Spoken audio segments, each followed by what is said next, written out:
This is the threat intel track, and our next speakers are Rich Perkins and Mike Tassi. They're going to be speaking on aerial cyber apocalypse. If we can do it, so can they. Rich? Thanks. Well, good afternoon. Welcome to Aerial Cyber Apocalypse. I have to apologize in advance. I've got a case of the Vegas, and apparently I've lost my voice. So before we begin, we got a lot to cram into this 75 minutes, so I'm going to try my best to get through some disclaimers here real quick, and we'll do intros, and we'll get right into the things you came here for. We're going to talk to you today about UAVs. Please keep in mind that the operation of UAVs may be regulated in your area, so if you plan on doing any kind of work like this, please make sure you check the laws in your area. Make sure you don't violate any of them. The last thing we need is more scrutiny from the authorities. Also, keep in mind, these things are heavy. This is a 14-pound aircraft. Please don't operate them over populated areas, although as tempting as it is to hear your neighbors make sexy time over their cell phones, it's not worth dropping a bowling ball in their house from 400 feet up. So with that said, my name is Mike Tassi. I'm a consultant for industry and government and a part-time tinkerer. I'm Rich Perkins. I'm a computer security engineer and amateur radio operator and radio control enthusiast. Mike and I have been working on and off together for about the last 15 years, and we thought we'd bring one of our more ambitious projects here and talk to you about it today. What is the WASP, or Wireless Aerial Surveillance Platform? Well, it all started back with a phone call back in October of 2009. I had a little time on my hand, and I was reading some DIY articles on folks that were making their own first-person view RC planes, and I thought that they were really cool. What a great idea. You're flying along, and you can see what the plane sees, and it's got great things for aerial photography and lots of benefits, and I said, we got to make one of these. So I called up Rich, and I said, dude, we've got to make one of these. I have an idea. Let me tell you something, that's never a good idea when he starts a conversation with that, because that means I'm not getting any sleep for the near future. I took a look at the videos he sent me, and I realized the potential for what he had found, but I also realized that it had been done a lot, and I wanted to kind of push us further. So I suggested that perhaps we should put a Kismet drone in an airplane and see what we could do with that.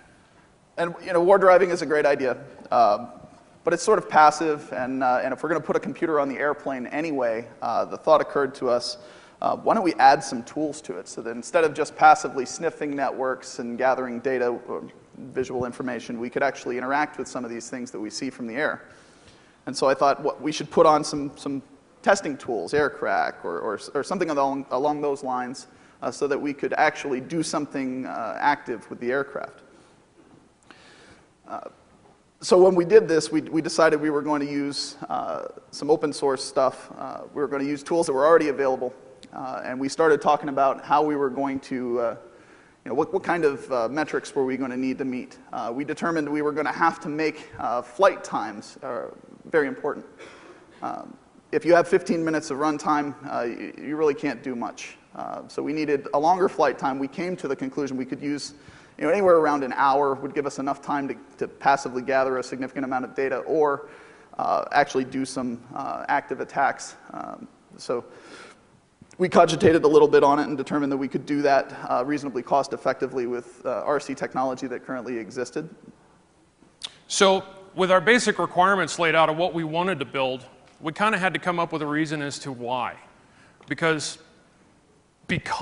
just really isn't enough. It's good in theory, but why are we wanting to build this? Well, to start off with, low cost. We wanted to be, it's out of my own pocket. I don't want to pay thousands and thousands of dollars for this. So low cost. Keep it cheap, keep it simple. Let's prove that by utilizing off-the-shelf and open source components, any of you guys can go out there and build this. You can mail order most of this stuff. So we determined that, as we kind of came together with the idea for this, we realized that no one's really looking at this from a threat perspective. There's really some pretty evil stuff you can do from the sky. So we decided we were going to try to take it as far as we could go, and our focus was going to be less on sort of rolling our own flight systems. We really weren't interested in compiling our own code or building our own components or hardware. We wanted to see if we could go out there with a credit card and some time and buy all the parts we needed and put the focus of the project on getting these things and doing some systems integration and less in terms of creating from scratch. So specifications. What did we actually build? What is this big giant yellow thing you see in front of you? Let's take a look at some of the various components and what they're made of. To start off, we have the big giant yellow airframe. We elected to go with this airframe. It's an ex-US Army target gunnery drone. The Army used to fly these things back in the mid-'80s. There would be a soldier on the ground flying it like a remote control airplane. In its stock form, it had a gas or a glow motor, rather. And he would fly it around, and soldiers would shoot at it to sharpen their anti-aircraft skills. It made a great donor frame for us because of a couple of reasons. First and foremost, it was free. Rich here had a hobby shop, and he happened to have one of these in his basement, so we elected to use that. And doesn't everybody? Not me. But for a couple other reasons, it turned out to be a great airframe for us, especially for our first swag at this. It's a reinforced foam construction with an aluminum skeleton, so it's really resilient, and it can take the crashes that will inevitably happen. For those of you who will be building one of these things when you get home, you will crash a lot. So pick something that can survive the crash or can be easily repaired. The foam on this, in several spots, you can see there's cracks and scars from where we've epoxied it back together. But it was designed to take bullets and keep on going, and that was perfect for what we were going to do. Initially, it was also, we knew we were going to be a heavy aircraft. There's going to be a lot of componentry in here, and so that we needed an aircraft that was capable of, one, fitting all of the stuff inside of it, and two, lifting that amount of weight. And we're 14 pounds in this aircraft. I think the maximum weight that this aircraft will fly with is 20 pounds, from what I've researched up on the internet. We haven't gotten anywhere close to that, but in the meantime, it's been a perfect aircraft for us. So now that we have an airframe, we need to get it off the ground. The original airframe was designed by the US Army to run off of what's called a 60-size nitromethane motor. It uses a nitromethane fuel. It's very greasy, oily. It uses castor oil for a lubricant, and it's very, very noisy. So we opted to go with what's called an E-Flight 90 brushless outrunner motor. This is a 3-phase AC motor that's mounted right behind the propeller, provides 2.5 horsepower, and can easily lift this aircraft off the ground. It spins a 17-inch by 10-inch propeller, and it's powered by a Castle Creations Phoenix HV85 electronic speed controller and twin 6-cell 22.2-volt lithium polymer batteries at 5,000 milliamp hours apiece. So as we kind of put these components together, we realized we're going to have to make significant modifications to the airframe. Obviously, when it was in its original form, it was a hand-launched aircraft. The soldiers would simply hold it over their head, run up the engine, take a couple of steps, throw it into the air, and off it would fly. But with all this extra weight and cost associated, we didn't want to take the chance with that. So we fitted it with landing gear and a movable tail wheel so that we could actually steer it and fly it, take it off from the ground. It is a manual takeoff and landing aircraft, so we needed a way to navigate on the ground and then come back and land without damaging any of the antenna on the bottom of the aircraft. Initial testing revealed that even though the aircraft did fly with its regular elevator surface area, we had a real problem with pitch control, and so because of the slow speed handling characteristics and the fact that we had needed to manually land it, we decided we were going to add some additional elevator area and a rudder in order to make landing and slow speed handling a little bit easier. Avionics bay. This is essentially the brains of the airplane itself. This starts off as a typical RC setup. You've got a Japan radio or JR Spectrum DX 6i transmitter. That's this sitting on the table here. It handles 6 channels. Now, why 2.4 gigahertz? Well, the old frequencies that are used for RC airplanes is 72 megahertz. It's a harmonic for 900 megahertz, which you'll see will be could pose a pretty big interference issue. Inside the avionics bay, we've got a U-Blox 5 GPS. This is a very high refresh rate, very high accuracy GPS to tell the avionics where exactly in the world it is. We have a DIY drones ArduPilot. This is an Arduino-based autopilot that is open source and available for purchase. It's about $40. It communicates with the Ardu Shield and the XYZ axis thermal sensor piles. You can see one of them on the side of the aircraft here. I'll swap it around so they could actually see it. And what this does is it allows the aircraft to determine the difference in temperature between the sky and the ground. Hey, Rich, you want to? Here, I'll just hold it up. You can show them. XYZ sensor here. That allows the aircraft to determine its position in 3D space. This autopilot is programmed using a Google Map or Google Earth type application where you essentially just plot waypoints. I want to fly here, and then fly here, and then fly here for 5 minutes, and then fly home. You upload it into to the aircraft, and when you flip a switch on the remote, it goes into autopilot mode and executes its course and does its thing. This ArduPilot is in between your receiver for your JR radio and the servos or the actuators for the various control surfaces on the aircraft. That allows it to intervene and control the servos directly. But what's nice is it goes into a fail-safe mode so that manual control is always possible no matter what. In addition, in the avionics bay, we also have an XB900 Pro with an Adafruit adapter. This is a serial link to the ArduPilot itself that allows telemetry data to go somewhere. Specifically, this base station we'll talk about in a minute here. But that allows me to get GPS coordinates, airspeed, pitch, yaw, roll, battery voltage, everything I needed to know to make sure the health of the aircraft is fine. So that brings us to our payload. Our payload is composed of two main subsystems. The ones that you see on the screen right now, this is the payload computer, and that is, of course, the left-hand saddlebag bay on the airframe. And also the USRP, which we have taken out of its enclosure and built a new yellow one. The payload computer itself is a VIA Epia Pico ITX mainboard. Looks like this. It's really small, really manageable. This is one we fried a few days ago. It features a 1 gigahertz VIA C7 CPU, a gig of RAM, and we have a 32 gigabyte Voyager GTR flash drive that we have loaded Backtrack 5 on. And I'm sure all of you are familiar with Backtrack 5. In addition, the payload bay also has AWUS 036H Alpha Networks 1 watt card, which integrates with a belly-mounted 7 dBi antenna. And our most recent addition, Rich purchased a Ubertooth 1 because it was interesting and cool. So we also now have Bluetooth sniffing capability. Now, in order for us to be interactive with the payload while it's in the air, we have a second XB Pro 900 that resides here. That's this antenna that provides us with a PPP connection to our base station.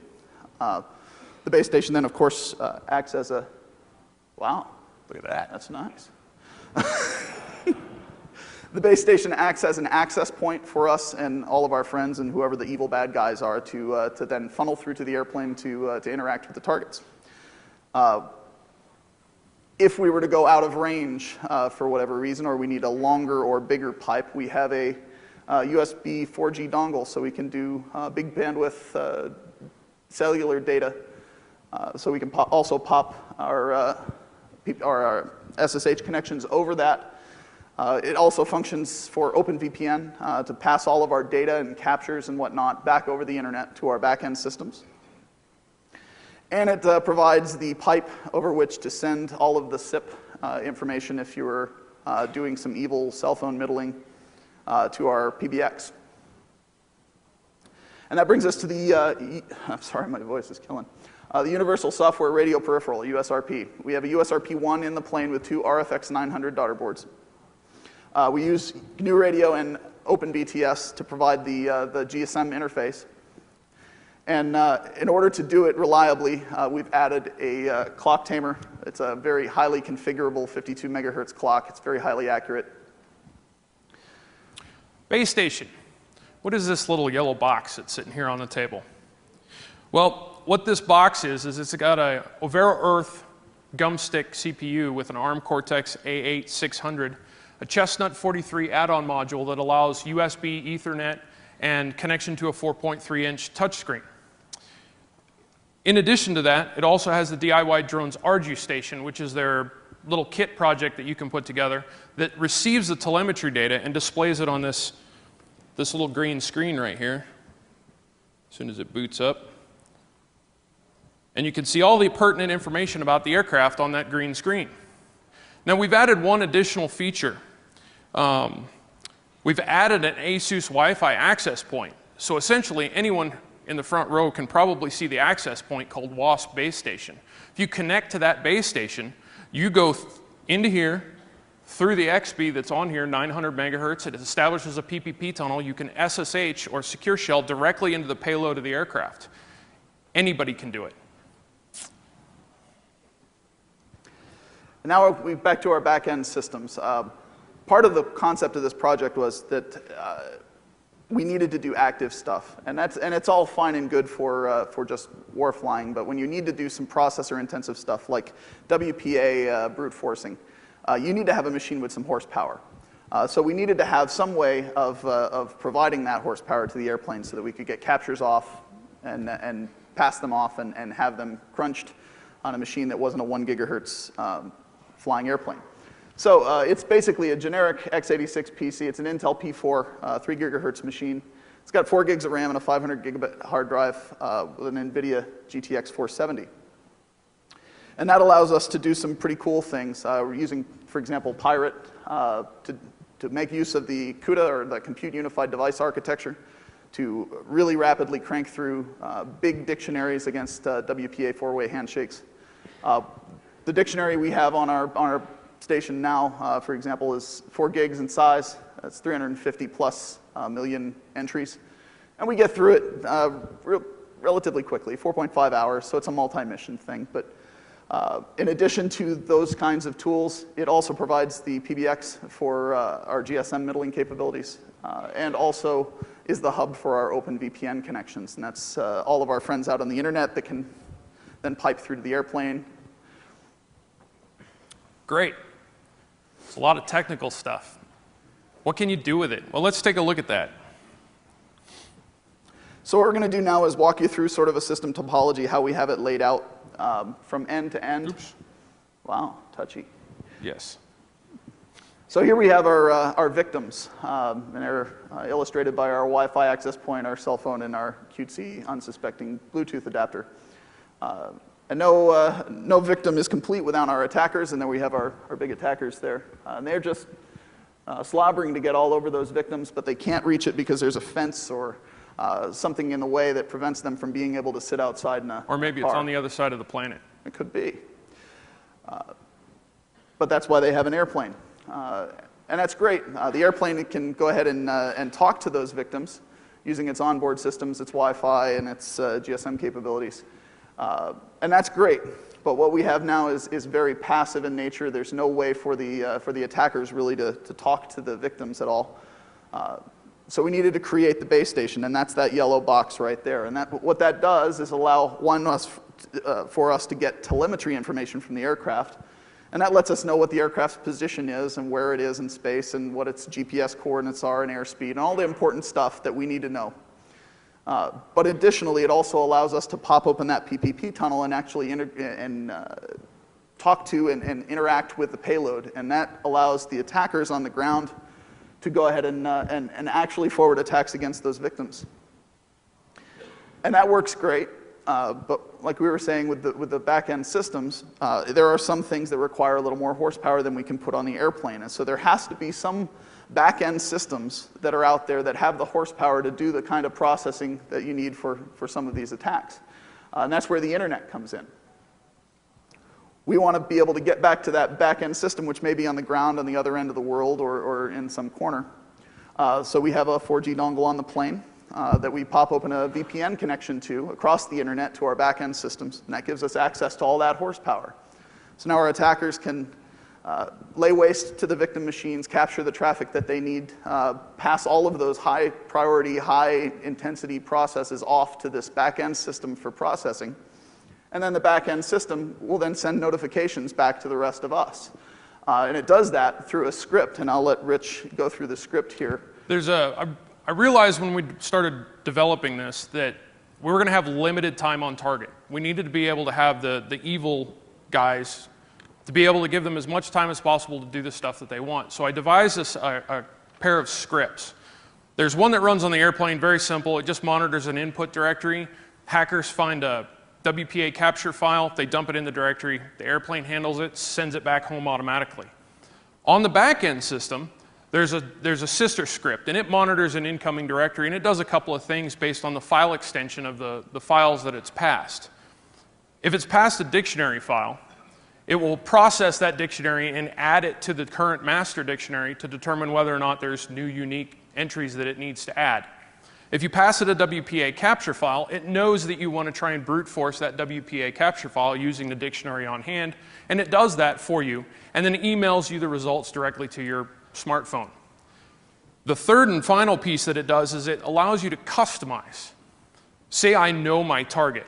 I know my target well enough to know some information about them, so I can develop a custom dictionary. I can pass that custom dictionary and the WPA capture file and send both of those at the same time, and the script on the back-end system knows to process your custom dictionary against that WPA capture file and significantly reduce the amount of processing time to find out whether or not you got a positive hit. Once it's done, it then incorporates that custom dictionary into the master dictionary so we have it for prosperity. So in addition to that, the 4G connection and the fact that we have our OpenVPN host out on the internet allows us to not only connect our attackers, but say our attackers are up against a box that has a certain application running, and neither one of those attackers is very good with that particular type of attack. They may have a friend in Korea or Japan or in Europe somewhere that knows how to do that. He's really elite at that particular attack. Well, they can call him up, and since it's on the internet and over VPN, he can just simply log right into the airplane and do what he does best. This allows really sort of a distributed network of attackers to funnel through one single point. And now, all of this data is flying around. You need to protect it, and so all of our communication links are either hardware or software AES encrypted, so that we won't let the good guys know what the bad things we're doing. What you're looking at here is an RF propagation map. The spot right directly in center is Caesar's Palace. This is RF propagation for both the 900 megahertz GSM radios and the 2.4 gigahertz Wi-Fi.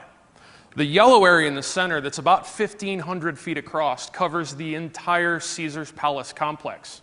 This is essentially guaranteed connection. I can reliably connect to you at any time. The green area on the map is where I can listen to data, I can sniff packets, I can use Kismet, I can gather information. I may or may not be able to reliably connect. Movie time. Yes, our movie time. Get the popcorn. So this was our latest test flight. This was after we had made the modifications to the tail and rudder.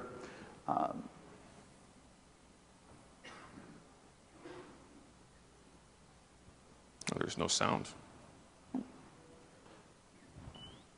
Oh, there it is. It's just low. It's on here. There's no sound.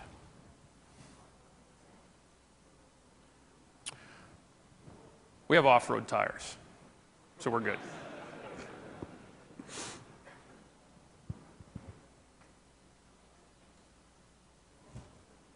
This is just outside of Scott Air Force Base, and once you're airborne, about midway through the video, you'll see a little dot on the horizon, which is actually a C5A Galaxy. It looks a lot bigger in person.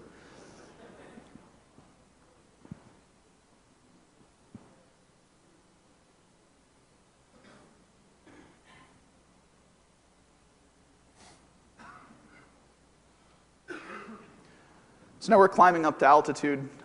We're buzzing around a little bit. This was probably 350, 400 feet up, maybe, if that. So there's what you see from the ground. That's what you hear from the ground, too. It doesn't make any noise once you're about 50 feet away. You can't hear anything.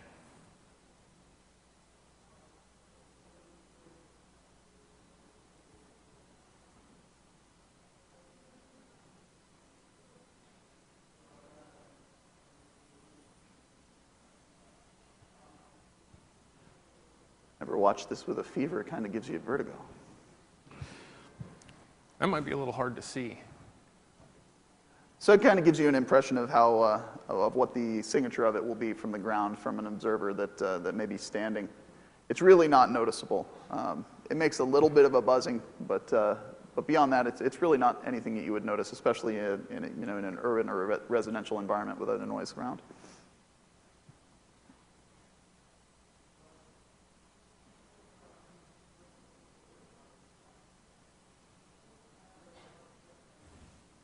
And we'll be pulling around here for a landing in just a moment. Yeah, we're coming. There's a C5. Oh, there's that C5.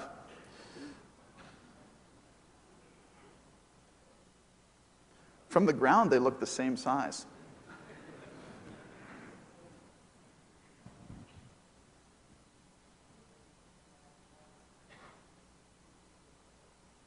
Like I said, this aircraft is manual takeoff and manual landing.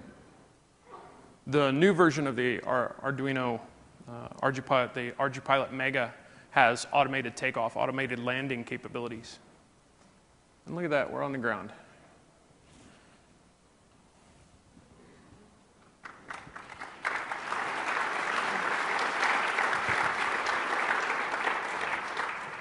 And we've gone back in time. Yes, apparently we have.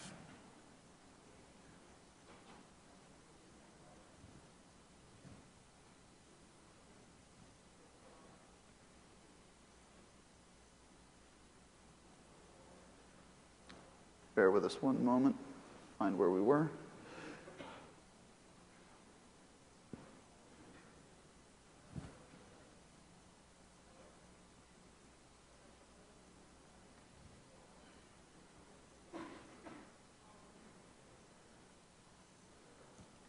Clicking there. Ooh, speedy.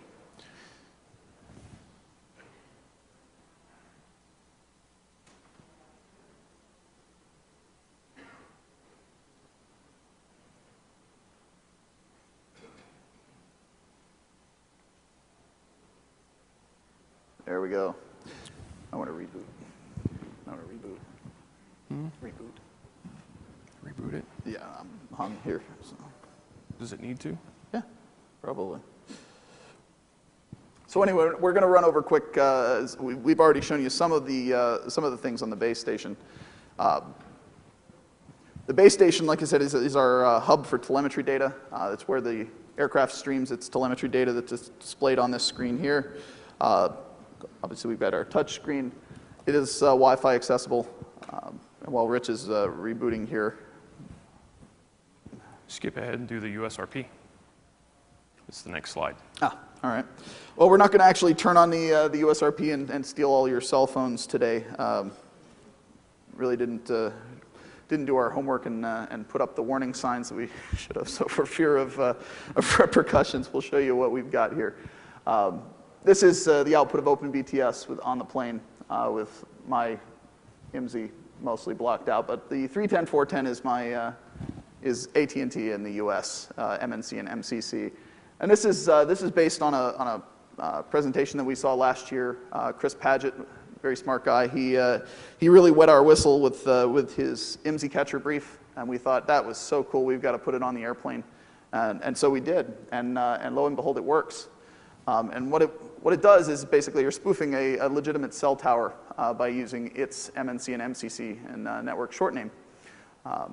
Phones camp over to it, and then you pipe that information out across the 4G connection back to our PBX, wherever our base of operations is, and then that gets forwarded out to our VoIP provider for conversion out onto the PSTN. Did it come back up? Yeah. Good. Let me back up here one. As soon as Rich is... It always works fine until you're on stage.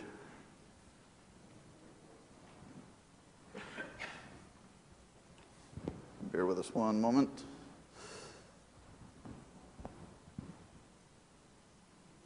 It's not connecting. Hardware, isn't it great?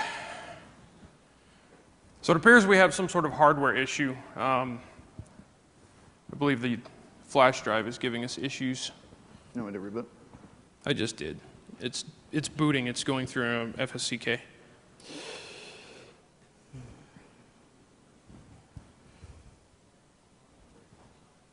All right, so we'll come back to this here in a minute when we get the system all rebooted. So we've got all these capabilities and we can do all these nice things, but what's it going to cost to build one of these? Let's talk about this for a few minutes. I'll be really quick because this is really dry and really boring. It's just a bunch of numbers. The airframe itself was free. Had one. If you want to buy one just like this, you can find them occasionally on eBay for about $150, $200 for the airframe. The payload computer itself, $640 for all the various components. The USRP was probably the single most expensive component we had to purchase at $1,600. The avionics bay and the RC equipment was another $800. The power plant, the motor, the batteries, the propeller, and the wire and the speed controller was $800. The base station, the Gumstick Overo Earth setup was $350. The Arju station itself was about $100. Wi-Fi access point, $50. 7-port USB hub that's in the front allows you to connect keyboard, mouse, and interact with the base station directly. And a little project box to stick it in was another $50. Generic x86 PC, $600 for the back-end system. And at the time, the NVIDIA card was right around $300. So what we've got sitting here is about $6,200 worth of equipment. We've added $500 for the price tag for screws, nuts, bolts, wire, paint, glue, marine quality plywood, all the various little nitnoid stuff we had to buy over the course of the construction. So let's talk about some of the threats. Threats. Well, the good news is that it's not all bad. Mostly not all bad. I got it. Oh, I got it. Oops. So who can use these? Hackers can use these. Who are the hackers? Well, they're loosely affiliated groups of folks. We've all been kind of familiar with what they're doing nowadays. And they attack governments, companies, organizations. They want your data. They want to steal privacy data. They want to shut down your site. They want access to your stuff. But increasingly, they're geographically separated. They're united by ideology, but separated by geology. Their skills are spread out amongst the membership, and what the UAV gives them is the ability to give these distributed groups direct access to a single target, and to do so from outside of their boundary. So hackers across the planet can converge on a single airplane and then attack behind the firewall at the access point in your Starbucks in your lobby. We spend a lot of money on physical security. Companies dump billions worldwide into fences and guard shacks and all kinds of high-tech gizmos that protect against the threat that is the guy with the backpack or driving a car. These devices allow you to reach out. No one's looking at the sky. It's really hard to keep something that's flying from getting over your facility or near your crown jewels of data.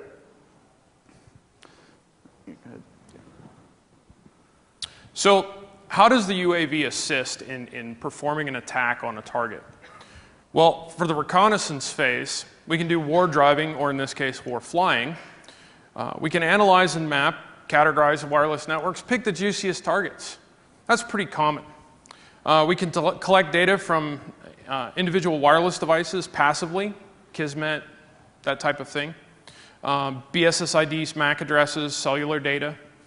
We can combine that data with available internet resources, Wiggle Wi-Fi, that type of thing. We can follow a target home. We can identify a target by his cell phone, follow him home to where enterprise security doesn't reach. We basically are able to reverse engineer someone's life and hit them where security is the weakest. On the attack side, we can brute force WEP, we can brute force WPA. We can provide rogue wireless access points. Starbucks, free Wi-Fi, connect to me. We have internet connection, you get 4G internet connection, and I'm man-in-the-middling all of your data. We can do scanning, client exploits, redirection, data theft. I mean, we've got Backtrack 5 available. It has a very big suite of tools to use and leverage on a target. Data exfiltration.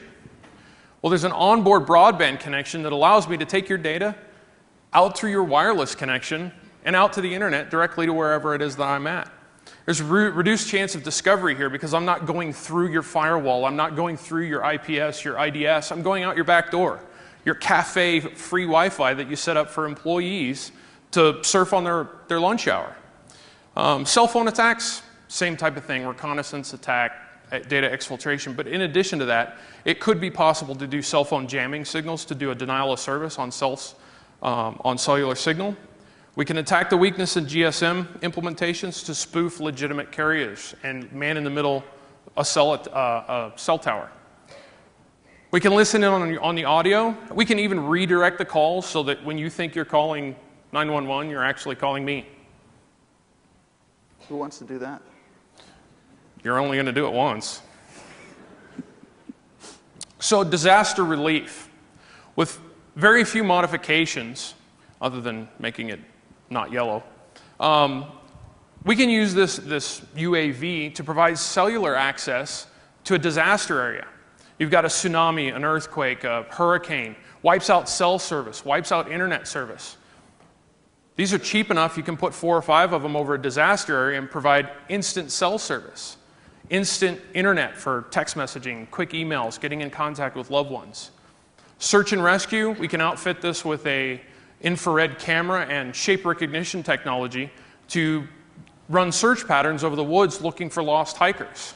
We could even go to a disaster area, find active IMSIs or cell phones and alert ground rescue that you might want to go check out this house because there's an active cell phone there. Nobody ever goes anywhere without their cell phone. Helicopters are expensive, about $500,000 for a helicopter, not including the cost of training for the pilot and the crew and the fuel that it takes to run search patterns. We can also provide radio beacon detection with a few modifications to once again pick up on the cellular's emergency rescue me beacons. Law enforcement border protection. The IR camera that is available online can be outfitted and used just the same for law enforcement and border protection as it is for search and rescue. We got border protection problems. We can put up a bunch of these, scan for people trying to cross the border, and then a ground troop can actually look at those photos and go, yeah, we need to send somebody there. No, that's just a dog. Don't worry about that. That increases your on-ground time, your ability to react to those situations in a much more timely fashion. It's truck mountable, hand launchable. Military, electronic countermeasures. We've already got covered most of the radio frequencies on board the aircraft now. Adding a few more wouldn't really take much more effort. Could be used for decoys, jamming, fly it along the ground and do IED interdiction. Have it blow that up instead of the truck full of troops. We can use it as a communications relay. You've got troops on the other side of a mountain. Fly one of these over above the mountain and you've got an instant relay between the two sides of the mountain to talk to each other. We can be a forward observer, intelligence collection from visual and signals. And because it leverages off-the-shelf components, changing the payloads or modules that are in the aircraft are just plug and play. You pull this USB device out, stick in another USB device. Pull out this payload, stick in another one. So you can really customize what we've got to really meet the mission that you're trying to deploy. Ah, yes, and now for the apocalypse. Everyone get out your FUD detectors, because here it goes. Let's talk about the folks beyond the cyber threat. UAVs pose a couple of unique challenges to people who are responsible for protecting things, and they come from a variety of sources. We'll start with the tinfoil hat crowd, because we all know these people. Some of us are these people. They're sure that Area 51 is hiding the aliens, and they need to get in there and find it because they don't believe Google Earth. These types of things allow them to do incredibly previously unattainable things, like get imagery of these sensitive national areas, labs, military bases, government buildings, that sort of thing. It poses a little bit of a public safety threat, but not so much as the legitimate criminals. Organized crime, we all know about the drug problems we have on our southern borders. They spend millions of dollars, drug cartels, on transporting illicit cargo across our borders and in the country. They do it in subs, they do it in cars, trucks, on people. You name it, they do it. They're really, really creative. They're currently using ultralights. There's a great picture of a crashed drug ultralight in a field to smuggle things across the border now. This is a great sort of way for them to do that. Is that next? Don't know. Is anyone thinking about that is the question. For example, our UAV can carry quite a bit of value, $300,000, $400,000 in cocaine in just this one. If you made it bigger, of course, you could carry more. $175,000 in heroin. They're cheap. They don't stop for cops. And if they do get caught, they don't tell on you. So they're really attractive to criminals who need to get things anonymously across borders. Oh, yes, now the big one. Now the alarms start going off and people start calling. Terrorism, domestic and international. Terrorists, like the organized criminals, are very crafty and they're diligent. They will think about all kinds of crazy ways to disrupt life and kill people and damage property.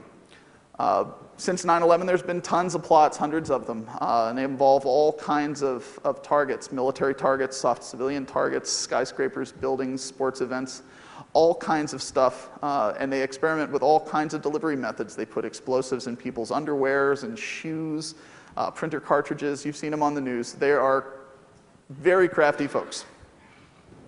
What happens when they learn that all this technology is out there and well, they can put it together, and for the cost of sending one guy here to learn to fly a plane, they can build a fleet of planes that can anonymously deliver whatever they want to put in it anywhere at any time. It's kind of a scary thought. But even beyond that, non-hazardous cargo can be just as dangerous. We all worry about the explosives and crazy things like this. But what happens if they put vinegar and baking soda into it and crash it into a field at the Super Bowl? The Stampede will do everything that they want to do, and they haven't shown up on anyone's list by buying something that's going to put them on a watch list. Now we're to the really scary stuff. Dirty bombs. It doesn't take a lot of radiation to make people move away. Here we have some examples. These are taken from a case study in 2002. Dr. Henry Kelly, the president of the American Federation of Scientists, he gave a deposition to the Senate Committee on Foreign Relations. The first image that you see in the top, I guess it's the right-hand corner, is an image of Manhattan. And this was a study that they did. It showed the effect of a radioactive cobalt-60 sample. These things are about an inch in diameter and about 12 inches long. And they're commonly used to irradiate food in food irradiation plants. And if one of those were to be detonated in lower Manhattan, for example, that inner ring that you see, the smallest one over lower Manhattan, that would be the same radiation levels as the permanently closed area around Chernobyl. Now we spend, again, a lot of money on detectors for this sort of thing on bridges and in roads, but who's checking the sky? Where is it? How do we protect our infrastructure from that sort of an attack? Down at the bottom, you'll see Washington, D.C. This is another one of the studies that they did. This was based on a pea-sized amount of cesium-137 from, for example, a medical gauge or some other medical device, and 10 pounds of TNT. Obviously, that's less than the 14 pounds that we're flying right now, and you can see what the effects would be in the picture in the lower right-hand corner. That effectively renders our capital even less useful to us than it is currently. But the point behind this slide is that this technology and the availability of all of these various components on the internet creates an ability for bad guys to have distance and anonymity, two things which we rely upon for our physical security. So what we're getting at here is that you don't need a PhD from MIT to do this. Apparently you do, because ours is not booting. Yes. Stage fright. This has no custom parts. Everything is easily available online. We mail ordered 95% of this. The only piece we didn't mail order was the airplane itself, just because I had it in the basement. It's fabricated using hand tools in my garage. This is not a Skunk Works factory. This is just a garage with drills and hammers and saws and X-Acto knives and glue. The airframe itself is pretty resilient and forgiving. It's been crashed a couple of times already, and if you get a chance to look at it real close, you can look around the neck of the cockpit. It's pretty much broken completely off. The wing has a big crack in it, but it still flies. The video you saw was the way it is right now. Busted and broken. Very little coding is required, and even the coding that was done wasn't difficult. It's just bash scripts. It's nothing really spectacular. The difficulty of the project, if you're going to take this on, really depends on how far you want to go. The easiest thing you can do is just a drone, an semi-autonomous airplane. You can pick one of those up as a kit from DIY Drones, I believe, sells them with the ArduPilot in them, and you flip a switch and it'll fly around on your pre-plotted course. Then you get a little more difficult if you add a camera to it, or where you're doing streaming video from the aircraft. Then you have to worry about the XBs and getting communication channels, so your difficulty level starts to get up a little bit higher. Then as you get into the cyber drone, where you've got Wi-Fi and Bluetooth and USRP and all these various components that make it very difficult to apparently boot, it gets really, really hard and complicated because you've got all these things that are intermeshing together, and they don't always like to talk. All this requires dedicated people. You just need to be dedicated to do this. Whether it's me or him or you, if you've got the enthusiasm to do this, you can. But realize that there's no requirement for good intentions. This does not come with morals and ethics, so you have to apply those yourself. Yes. Well, here's some of the online resources we used when building the product. So if some of these will help you out, check them out if you're interested in this sort of, this type of research and you want to build your own. These are great resources for you to go and take a look at them. I encourage you to spend some time there. So we'd like to give some special thanks for this. Dave Farquhar, our editor. Without him, most of what we wrote wouldn't appear to be in English. And most importantly, our significant others for being very, very understanding for us for the many, many hours that we spent in the garage when we should have been paying attention to them. I'd like to open the floor up for questions. Question? I'm sorry, say again? What altitude do we fly at? According to FAA regulations, a UAV must be flown under 400 foot of altitude at all times and must remain within light of sight. The specifications for the airframe by the U.S. Army is 22,000 feet. 400 feet. 400 feet. And within line of sight. And there are in fact safety catches built into the ArduPilot, which you have to circumvent in order to break the law. Not that it is terribly difficult to do so. It's eminently possible, but yes, you can make it do it, but we operate at 400 feet and below and within line of sight simply for those reasons, to remain in compliance with the law. Yes?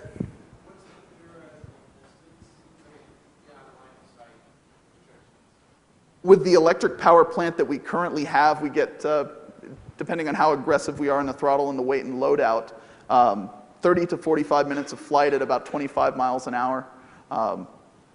So theoretically, we could probably do a one-way trip of maybe 50 miles at some point. We could probably do 25 for a round trip, depending on how the mission was planned. Now, electric power is one thing. You can easily swap it back to a sort of a combustion engine setup, and in that setup, it's literally hundreds of miles. Depending on how good you are with tuning, it could be thousands of miles in a single trip. TAM-5 made it across the ocean. Took off from, where did it take off from? Yeah, there was actually I guess it was about 10 years ago, a guy named Maynard Hill was successfully flew an automated aircraft across the Atlantic Ocean. It was a distance of like 3,000 something kilometers. It was amazing. And he did it in a very similar type of airframe. So, any other questions we can answer? How much space do you need to land it? You put it down on some building? Yeah, I mean, you could, depending on how good you are at with the sticks, neither me nor him could hit Australia if we had to land it. But I need about 200 yards to land it safely. with our test pilot, they can put it down in maybe 40 feet tops. Yes, sir. Have you been able to sniff ground traffic? Yes. Well, from altitude, we got 50 something. Yeah, on the test flight you saw, we actually saw about 50 access points from that altitude. Any other questions? Yes, sir. That's a good question. Just about everybody I've talked to, that question inevitably comes up. And my answer to that is, I don't know. The reason for that is because nobody's... Oh, how would you defend against this? Well, problem with missiles. Missiles are done either through heat or radar signature. I have neither. So how do you defend against this? I don't know. That's what you guys are for. You need to get the right people in the right room and start thinking about this. How would you defend against something like this? Because if we thought of it, somebody else has. They're just not telling you about it. Any other questions? Yes, sir. What's next for you guys? Is this a hobby or are you going to take it further? Yes, this was a hobby, actually, or a life. I'm not sure which. I don't know if it classifies as a hobby. To tell you the truth, I'm just going to continue thinking about it. Improving the UAV, changing things. We're looking at in the future some of the visual stuff, the 3-axis cameras, head tracking, all of that cool stuff, infrared. Making our own airframe is something that may be down the road for us. I'm not sure. It's whatever our fancy takes us to. For the next month or two, I'm going to do nothing on it. Even though it sounds like we laid out a whole bunch of plans, a lot of this was just ad hoc and, hey, let's do this and let's try that. And, we chose the airframe because, well, it's convenient, but now we're looking at it, we only get 30 to 45 minutes of safe flight time out of it. And we're looking at some, powered glider airframes that weigh about 1/2 pound and have 12-foot wingspans, and trying to figure out how we can extend that flight time using the equipment that we have to extend our time on target. Any other questions? Yes, sir. We estimated, I think, between 1,300 and 1,500 hours to get it to where it is today. Yes. I'm sorry, say again? The problem with a weather balloon is it's very susceptible to weather changes. If you've got a 5 or 10 mile an hour wind, good luck staying on target. With this, I have 15 mile an hour wind. I can loiter around a building or a vehicle or anything for as long as the batteries will keep me there. The wind doesn't really affect it very much. The short answer is yes, you can do very similar things. You can float the package, the payload up on a weather balloon. Weather balloons are sort of noticeable, and they're difficult. They don't move. So if my target moves, or if I've got a significant distance to go and I don't want to go there, because it may be behind a fence or something, somewhere I can't get to it, I could send a weather balloon over it, but we're talking about a very large distance. They're harder to control. You can't really control the environment as much as you can when you have positive control over it with an airframe. Yeah, if you put a weather balloon up over this building and then your target decides to leave and go down the street, it's very hard to move the weather balloon to follow him, whereas we can just tell the airplane to follow him and go down the street and listen to him talk while he's at the bar. Any other questions? Yes, sir. How large can a civilian RC plane get before the FAA is involved? In dealing with the hobby shop, I have dealt with up to quarter scale, which won't fit on this stage, And I believe there's a news article about 3 or 4 years ago where a gentleman had a quarter scale Piper Cub that he had his granddaughter and grandson in and got in a lot of trouble for it. So that tells you how big it can get if you want to spend the money on it. Yes, sir. Yes.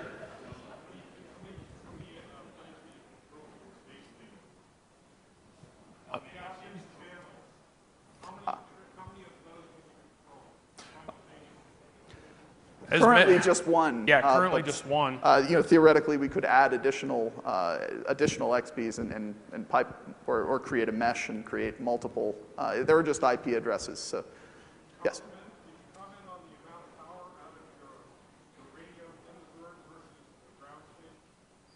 The amount of power? Okay. For the XPs? The XPs are 50 milliwatts, I believe. Are they? I think they're the 50 milliwatt, 50 milliwatt of transmit power on the XPs. Our Wi-Fi card is 1 watt maximum. Yeah, interestingly, the 2 big batteries you see, the big silver packs, we can run the payload and avionics for about 10 hours. The motor itself draws 32 amps at half throttle. So it's a big soda straw sucking the juice out of it. Any other questions? Yeah. Yes. Are you offering this as an industry operator or as an ISN? Right now it's sitting on, I think when we did our last test, it was sitting on 975, which would have put it at 925.2. So that would be inside the 33 centimeter band in the amateur radio spectrum. Yeah. But, Are you guys still planning to ask me what your radio device under Part 97? Yes. yes. You I'll let the radio apparently guy know answer more that. than I do.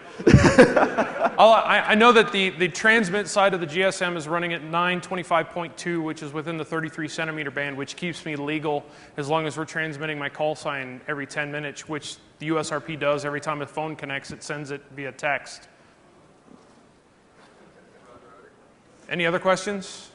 Yes, sir. So I have the same like network card. Sometimes I have problems at my own house getting Wi-Fi signal. How much of that have you done while that's in the air? Have you guys been successful in doing different various attacks using Wi-Fi, moving around the inherent nature of the air traffic that signals or you lose signal? Have you been successful? It will affect it quite a bit. We've done some WEP attacks, obviously, from the air. Other attacks, like the WPA we were talking about earlier, require a lot of offline processing. So it's basically you run a capture file back to the server, land the plane, and come back later after it's already been done. You're collecting them as you go, and then you launch the attack after the fact. But It's also the reason we took the patch panel antenna, which is generally mounted vertically. We turned it and mounted it down so that the radiation pattern from the RF goes out at an angle so that when the airplane's in a bank, it still stays relatively on target as it circles. But it's it's by no means a 100% game. It's a matter of power and surroundings. In a city, you're going to obviously restrict your capabilities. If they're inside, you're also you're going to.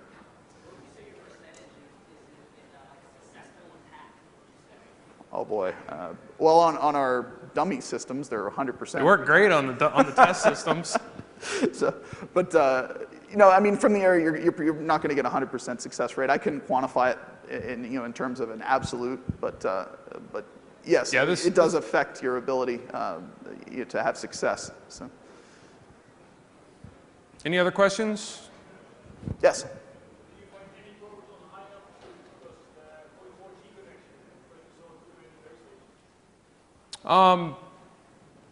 Can you say that again? Oh. No. We've been at 400 feet forever, so we're okay there. We haven't had a problem with it. It actually The works short better. answer is no. It works better at 400 feet because there's no buildings and trees in the way, so it connects really well. Yes, sir.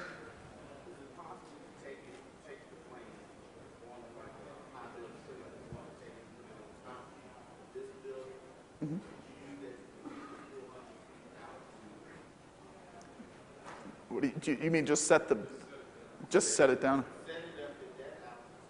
Oh, go 400 feet above the top of this building? Yeah, I believe the FAA would kind Yeah, of they frown probably on that. wouldn't. But we wouldn't fly it anywhere near here anyway, because McCarran is right next door, and they really frown on that. What's that? Then it's just a, it's just a piece of wireless equiment if it's And then it's sitting just as good as your laptop. there. Yep. Yes, sir.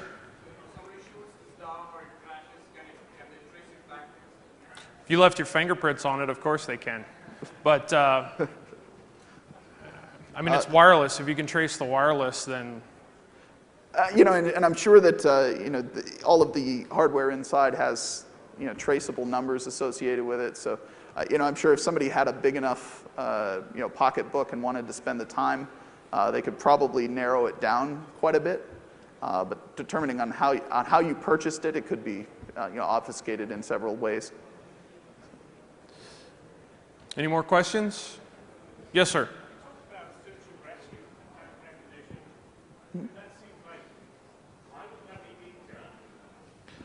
Well, I think it is in some areas, but they're really sort of limited. Everyone seems to be stuck in a paradigm of just straight up video surveillance. So it's a flying camera. So I don't know why they haven't expanded that to some more electronic surveillance. They seem to be sort of biased towards manned flight platforms versus unmanned flight platforms in this country, at least. Sir, did you have a question? Yes, I have. Blimps are notoriously hard to control outside, especially on a small scale. They're a little more sort of at the whim of weather. And they're a little harder to, because you have the big envelope, they're a little easier to spot from the ground, and your speed is kind of cut down, so your range, therefore, would be a little bit smaller. So we elected to go with a winged airframe versus the blimp, but it's a great idea for, especially for low wind conditions and that sort of thing. Increase your loiter time quite a bit.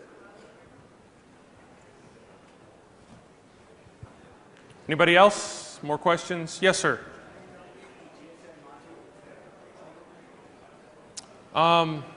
We had discussed that initially, and since we have a T-Mobile connection already, controlling the avionics through the payload is a simple addition of like a parallax microcontroller to serial connect to the Arduino and control it that way. We've not done that, so that there's no illusions in the FAA's mind that we've weaponized this and made it into a completely autonomous, remotely controllable hacking platform.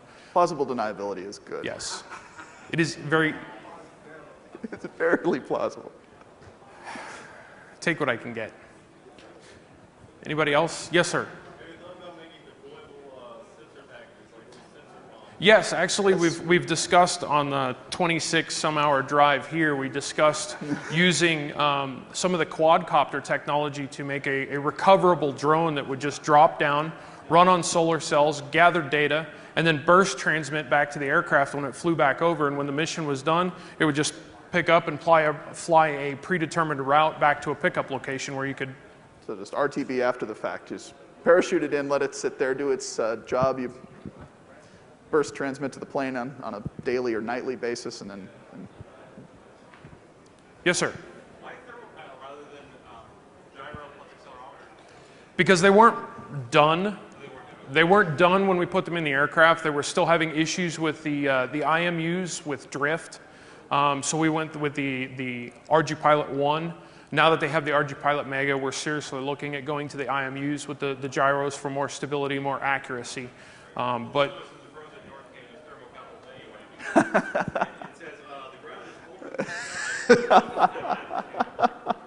can't you just invert the code? Tell it it's mounted upside down? Oh, yes. I've been there. I lived there for a long time, so.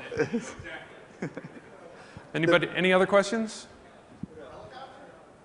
Helicopters are great. They're really hard to do well with an autopilot.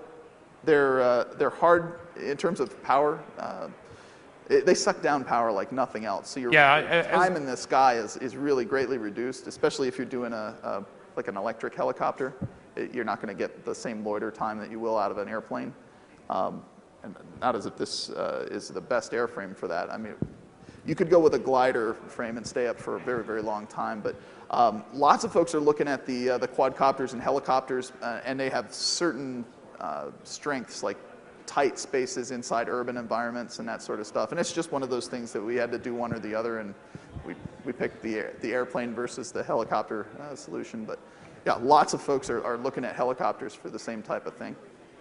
Yes, sir. Yes, we've actually thought about it. The problem right now is that the wing surface area really isn't enough. Like I said, the motor on the front draws 32 amps, so we need to be able to push some power to the batteries from solar cells. I think what we're going to have to do is run some sort of a switching circuit to run it off of one battery while the other one charges, and because otherwise it's just not going to provide. It would be a lot better with a bigger sort wing. of a glider frame versus this, so a little more surface area, a little better wing loading. But oh, look at this, my phone. What's that? Absolutely, yes. Yeah. Is it not on the CD? It's not on the CD? Yeah, absolutely. Certainly, yes. Absolutely. No worries. I'll also make sure that they put it on the site so you can download it. And we'll post it on our site as well. Yes, sir. The manufacturer that did this for the Army said maximum 20-pound wing loading. I think it's like 1.5. No. What was it? It's I don't math. remember what the number is off the top of my head, but it was ridiculously inefficient. It's a very high wing loading. It's a MiG. It's designed to go faster. It falls out of the sky. One of the next things that we'll be doing is going to a glider frame, something with a smaller wing loading. Any more questions? Currently, we have to retrieve it to get the video out right now. One of the things, one of our future deals will be the 3-axis camera and pipe it out over IP on the 4G connection. We just didn't have time to get it done before we got here. So. Yes, exactly. Yeah. We want CNN to have yeah, the first time we took off, we had a woefully undersized propeller on the front of it. We had a 14-inch prop, and it only had 4 pounds of thrust for a 14-pound aircraft. It went up, immediately stalled, and nosed into the ground from about 30 feet up, cracked the nose off of it. So, yeah, that was pretty depressing.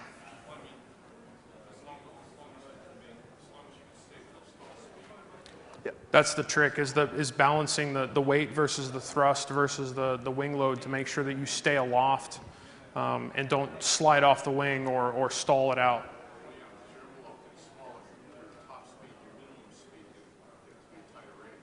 Yeah. Well, and by going to a larger glider style frame, we're going to drop the 7 pounds of styrofoam that we've got and go to probably a 3 or 4 pound. So we'll be able to drop a significant amount of weight that way. We'll probably look at going to probably a different battery pack. There's a lot of things in the future that we may get to a couple months from now after I take a break. Any other questions, comments? Yes, sir. It's different. A little different. more of the maker-focused talk versus sort of do a lot of threat stuff. And in this one, the DEF CON is going to be a little more sort of maker-oriented. So folks. Yeah, we talk about our mistakes. Yeah, it's a lot more. The first part's the same. Last part's lessons learned. Yeah, we talk about our mistakes. Yeah, The stuff we really messed up on, and there were lots of.